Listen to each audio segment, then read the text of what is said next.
আসসালামু আলাইকুম রহমতুল্লাহি ওবরকাতুহু। সম্মানিত দর্শক, আজকে যে তারিখটিতে ভিডিও করছি আর আমি যে কাহিনীগুলো বলছি সেই কাহিনীগুলো আজ থেকে ঠিক 2 সপ্তাহ আগের। 2 সপ্তাহ আগে আওয়ামী লীগের একজন অনেক শীর্ষ নেতা, বেশ জনপ্রিয়, শিক্ষিত, সজ্জন, আমি ইচ্ছে করে নামটা বলছি না, তো তিনি হঠাৎ করে আমাকে টেলিফোন করলেন এবং বললেন যে, রনি ভাই, খবর শুনছেন নাকি? দুঃসংবাদ। তো আমি বলছি, কী দুঃসংবাদ? তো বলছে, সালমান এফ রহমান ওরফে দরবেশ এবং সাবেক আইনমন্ত্রী আনিসুল হক, এই দুজন ছাড়া পাচ্ছেন। আমি রীতিমতো অবাক হয়ে গেলাম যে হাউ ইট ইজ পসিবল, যাদের বিরুদ্ধে এত মামলা এবং শেখ হাসিনার সবচেয়ে ঘনিষ্ঠজন হিসেবে যাদের ব্যাপক পরিচিতি এবং যাদের বিরুদ্ধে গণরোষ তুঙ্গে, আওয়ামী লীগের যে কয়েকজন লোকের বিরুদ্ধে মানুষের ক্ষোভ রয়েছে, ক্রোধ রয়েছে, তাদের মধ্যে আনিসুল হক এবং এই সালমান এফ রহমানের বিরুদ্ধে ক্ষোভ একেবারে সবার ঊর্ধ্বে। এবং তারা যে পর্যায়ে আছে সেই পর্যায়ে সরকার শত প্রোটেকশন দিলেও তারা জনগণের মধ্যে হাঁটতে পারবেন না। লোকজন সেখানে গণপিটুনি দেবেন, তাদের বিরুদ্ধে ব্যবস্থা নেবেন, ইত্যাদি ইত্যাদি নানা রকম, মানে একেবারে যখন অনিবার্য সেই বিষয়গুলো, ঠিক সেই সময়টিতে এই দুজনের যে মুক্তির সংবাদ বা জামিন পাওয়ার সংবাদ, এটা আমাকে যার পরনাই বিস্মিত করেছে। তো এই বিষয়টা আমার কাছে অত্যন্ত অসম্ভব বলে মনে হয়েছিল বলে আমি আর এটা নিয়ে চিন্তাও করিনি, ভাবিও নি। কিন্তু এখন এই 2 সপ্তাহ পরে মনে হচ্ছে যে হয়তো ঘটনা সত্য, সত্য হতে পারে। আর তাই যদি হয়, তাহলে রাজনীতির কপালে দুর্ভোগ আছে, রাজনীতির কপালে অশনির সংকেত আছে, এবং শেখ হাসিনার পতনে আমরা যারা উল্লাস করেছিলাম, শেখ হাসিনার পতনের জন্য যারা এই বাংলাদেশে সুদীর্ঘ 17 বছর লড়াই করেছেন, সংগ্রাম করেছেন, তাদের সকলের মুখে রীতিমতো চপেটাঘাত বা জুতো পিটা পড়বে। আপনারা এখন সবাই স্পষ্টভাবে জেনে গেছেন যে শেখ হাসিনার পতনের পেছনে মার্কিন ডিপ স্টেট পলিসির হাত ছিল। এই মার্কিন ডিপ স্টেট পলিসির কারণে আমেরিকা ভারতকে নিউট্রাল করে ফেলেছিল আওয়ামী লীগের বিষয়ে। 2 নম্বর হলো, তারা অস্ত্র দিয়ে, হাজার হাজার কোটি টাকা দিয়ে, দেশি এবং বিদেশি সন্ত্রাসী দিয়ে, শুটার দিয়ে, মানে যারা গুলি করতে পারে নিখুঁত নিশানায়, এবং নিজেদের FBI থেকে শুরু করে তাদের যে সকল গোয়েন্দা সংস্থার লোকজন রয়েছে তাদেরকে বাংলাদেশে পাঠিয়ে এই বাংলাদেশে যে তারা জুন, জুলাই, আগস্ট 2024 এই 3টি মাসে তাণ্ডব করেছে, এই গুজব এখন সারা বাংলাদেশে মশহুর। ওয়েস্টিনে একজন আমেরিকান কর্নেল মারা গেছেন, আপনারা জানেন। আজ পর্যন্ত তদন্ত হয়নি। ব্রিগেডিয়ার সাখাওয়াত যে কথা বলেছেন যে বিদেশি লোকজন, যাদের চেহারা আমাদের মতো নয়, তারা 7.62 বোরের স্নাইপার রাইফেল হাতে নিয়ে সিভিলিয়ানদের পোশাক পরে আর্মি, পুলিশ এবং সাধারণ জনগণের উপর গুলি চালিয়ে মারাত্মকভাবে সন্ত্রাস করেছে এবং বহু মানুষকে খুন করেছে। এটা এখন একটা মীমাংসিত সত্য। এই সত্যটি স্বীকার করে বিচার করাটা এখন আমাদের জাতীয় দায়িত্ব এবং কর্তব্য। তো এই যে মার্কিন ডিপ স্টেট, তারা তাদের কর্ম করার জন্য নিজেদের ভাড়া করা লোকজন এনেছিল, এই দেশে তাদের এজেন্ট নিয়োগ করেছিল, সকল রাজনৈতিক দলের মধ্যে তাদের এজেন্ট ছিল এবং সকল রাজনৈতিক দলের মধ্যে তাদের একটা কমিউনিকেশন ছিল। এটাই স্বাভাবিক। সেই অর্থে আওয়ামী লীগের যারা লোকজন ছিলেন তাদের অনেকের সঙ্গে মার্কিন এই ডিপ স্টেটের সংযোগ ছিল, এবং আমেরিকা সেই আওয়ামী লীগের নেতাদেরকে বোঝাতে সক্ষম হয়েছিলেন যে শেখ হাসিনার রেজিম পরাজিত হলে, উচ্ছেদ হলে তোমাদেরকে পুরস্কৃত করা হবে। দুঃখজনক ঘটনা হলো যে বেঈমান এবং মুনাফিক যারা, তারা জীবনের সবচেয়ে বড় যে ভুলটি করে, নিজের সব কিছু বিসর্জন যেতে পারে, নিজের জীবন চলে যেতে পারে, তারপরও তারা কিন্তু লোভের বশবর্তী হয়ে তারা বিরাট ঝুঁকি নেয়। তো সেই অর্থে সালমান এফ রহমান এবং আনিসুল হক তাদের যে ঝুঁকি নেওয়াটা এটা অস্বাভাবিক কিছু নয়, এবং এটা এই 15 দিন পর আমার বিশ্বাস হচ্ছে যে সাম্প্রতিক সময় ভারতের আলোচিত সংবাদ মাধ্যম নর্থ ইস্ট সাংবাদিক চন্দন নন্দী একটি রিপোর্ট প্রকাশ করেছেন। সেই রিপোর্টে তিনি বলেছেন যে আওয়ামী লীগের 3 জন মন্ত্রী মোহাম্মদ আরাফাত, সালমান এফ রহমান এবং আনিসুল হক তারা এই আমেরিকার ডিপ স্টেট পলিসির সঙ্গে সরাসরি জড়িত ছিল, এবং তারাই ছলে বলে কৌশলে আওয়ামী লীগকে বিপথে দিয়ে আওয়ামী লীগ বিরোধী যারা শক্তি তাদেরকে একটা উইন্ডো করে দিয়েছে, এবং আমেরিকার যে ডিপ স্টেট পলিসি তাদেরকে সামনে এগিয়ে দিয়েছে যেন শেখ হাসিনার পতন হয়। এই ঘটনা যদি সত্য হয় তাহলে আনিসুল হক আর সালমান এফ রহমান কেন জেলখানাতে থাকবেন? তারা তো মুক্তিই পাবেন।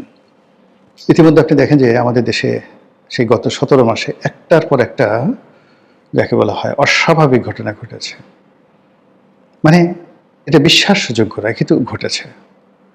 তারেক রহমান সাহেব যেভাবে এলেন, যত দ্রুত যেভাবে নির্বাচন হলো, যত দ্রুত সরকার রাষ্ট্র ক্ষমতা গ্রহণ করলো, যেভাবে যমুনা থেকে ডক্টর মোহাম্মদ ইউনূস বিদায় নিলেন, যেভাবে তিনি নিজের জন্য ভিভিআইপি প্রোটোকল স্বাক্ষর করলেন, এসএসএফের সুবিধা নিলেন, যেভাবে ডক্টর মোহাম্মদ ইউনূসের সবচেয়ে বিতর্কিত যে ব্যক্তি ডক্টর খলিলুর রহমান, তার নিরাপত্তা উপদেষ্টা, যার সঙ্গে সেনাবাহিনীর অহিনকুল সম্পর্ক, দাকুমরার সম্পর্ক ছিল, বিএনপি যার পদত্যাগের জন্য রীতিমতো রাজপথে আন্দোলনের নামার ঘোষণা দিয়েছিল, সেই বিএনপি তাদের মন্ত্রিপরিষদে খলিলুর রহমানকে অন্তর্ভুক্ত করেছেন, তাও পররাষ্ট্রমন্ত্রী হিসেবে। বোঝার চেষ্টা করুন যে সুতার যে নাটাই, ঘুড়ি যে উড়াবেন আপনি, সেই ঘুড়ির যে বেঁধে রাখে সুতো, সেই সুতো যে নাটাই, সেই নাটাইটা এখন কার হাতে, কিভাবে চলছে, নাম্বার 1। নাম্বার 2 হলো যে তড়িঘড়ি করে নির্বাচনের 2-3 দিন আগে, সেই ফেব্রুয়ারি মাসের 9 তারিখে আমেরিকার সঙ্গে একটি নন ডিসক্লোজার চুক্তি হয়েছিল। কী কী চুক্তি হয়েছে আমরা জানি না। আমাদের দেশে কি মার্কিন সেনাবাহিনী পোতাশ্রয় স্থাপন করবে? এখানে কি ক্যান্টনমেন্ট করবে, সামরিক ঘাঁটি করবে? এখানে কি তারা কোনো তাদের রাডার স্থাপন করবে? তারা কি সেন্ট মার্টিন দ্বীপ লিজ নেবে বা নিয়ে নেবে? ইত্যাদি নানা প্রশ্ন রয়ে গেছে। এর বাইরে যেটা আমরা জানতে পেরেছি যে আমেরিকা থেকে বোয়িং প্লেন কিনতে হবে বহু সংখ্যক, যার ডিল হবে 36,000 কোটি টাকা, অর্থাৎ 36,000 কোটি টাকা মূল্যের আমেরিকার বোয়িং প্লেন আমাদেরকে কিনতে হবে, এই চুক্তি হয়েছে। এর বাইরে আমরা এখন চীন থেকে যেভাবে গোলা বারুদ, অস্ত্র শস্ত্র সংগ্রহ করছি পুলিশের জন্য, মিলিটারির জন্য, এই জিনিসগুলো এখন থেকে আমেরিকা থেকে আনতে হবে। এর বাইরে আমেরিকার বহু সংখ্যক পণ্য, প্রায় 3,000-এর মতো পণ্য বাংলাদেশে আসবে বিনা শুল্কে। এরকম চুক্তি স্বাক্ষরিত হয়েছে, যেটি পত্রপত্রিকায় আসছে। যেটা আসেনি সেটি হলো নন ডিসক্লোজার, প্রকাশ করা যাবে না।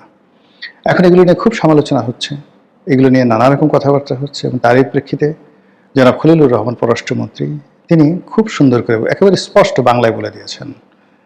তিনি খুব চমৎকার করে বাংলা বললেন, ইংরেজিও খুব সুন্দর করে বলেন, এবং ডক্টর মোহাম্মদ ইউনূসের জামানাতে বোঝা যায়নি যে এই ভদ্রলোক এত সুন্দর কথা বলতে পারেন।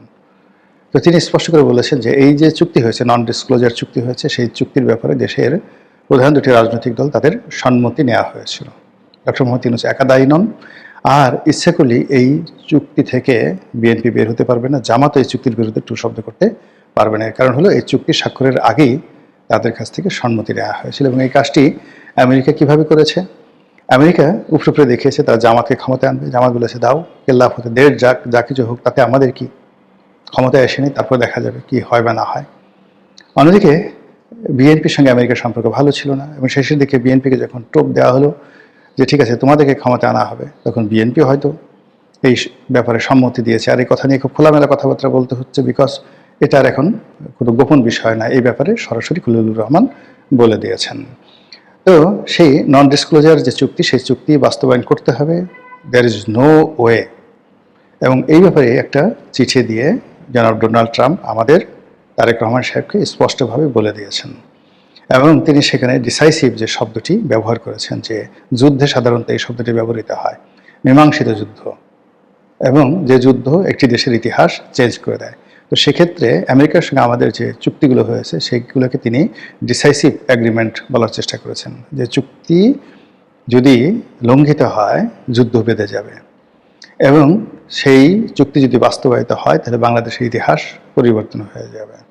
তো এই যে আমেরিকাকে বাংলাদেশে ঢুকানোর ব্যাপারে যারা যারা কাজ করেছেন, তাদের মধ্যে আওয়ামী লীগের পক্ষে যে 3জন মন্ত্রী কাজ করেছেন, তারা কেন বিপদে থাকবেন? আপনারা জানেন যে মোহাম্মদ আরাফাত এখন আমেরিকাতে আছেন, আমেরিকা থেকে আশ্রয় দিয়েছেন।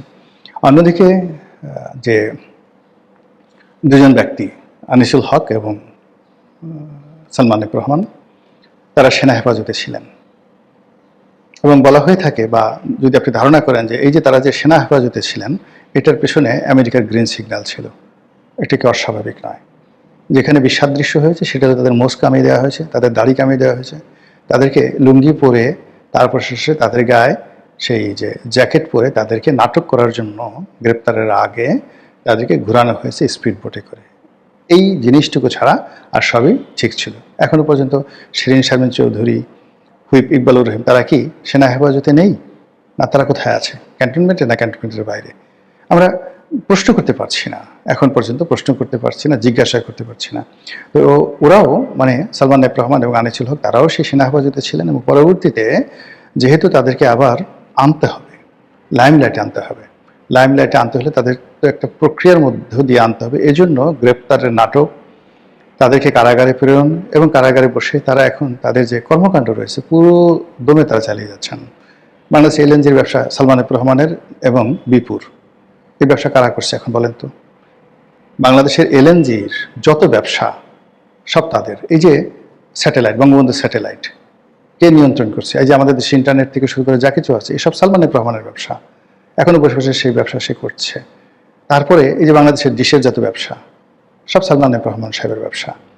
যত রকম, মানে আপনি দৃশ্যত তার ইন্ডাস্ট্রি পুড়িয়ে দিয়েছেন, তার ইউলো পুড়িয়ে দিয়েছেন, এরকম সব কিছু পোড়ালেও এখনও যে রাষ্ট্রের সাথে তার যে চলমান ব্যবসাগুলো রয়েছে, এলএনজি টার্মিনাল থেকে শুরু করে অন্য যে সকল ব্যবসা বাণিজ্য রয়েছে, সেই ব্যবসাতে তিনি জেলখানাতে বসে আরামসে করছেন। আর সেই ব্যবসার সঙ্গে যদি বিএনপির যে সকল লোকজন রয়েছেন, পাওয়ারফুল লোকজন রয়েছেন, তাদের একটা কমিশনিং হয়ে যায়, তাদের একটা সমঝোতা হয়ে যায়, তার সঙ্গে যদি আমেরিকার একটা গ্রিন সিগন্যাল থাকে, তাহলে সালমান এফ রহমান এবং আনিসুল হক এদেরকে জেলখানায় রাখে এই সাধ্য কার আছে? সবই রূপকথা রূপবান, সবই রূপকথার তাজেল। একটার পর একটা ঘটনা ঘটে যাচ্ছে। কি হবে, কতদিন হবে, কোন পর্যায়ে যাবে, একমাত্র আল্লাহ ছাড়া কেউ বলতে পারেন না। আসসালামু আলাইকুম রহমতুল্লাহি ওয়া বারাকাতুহু।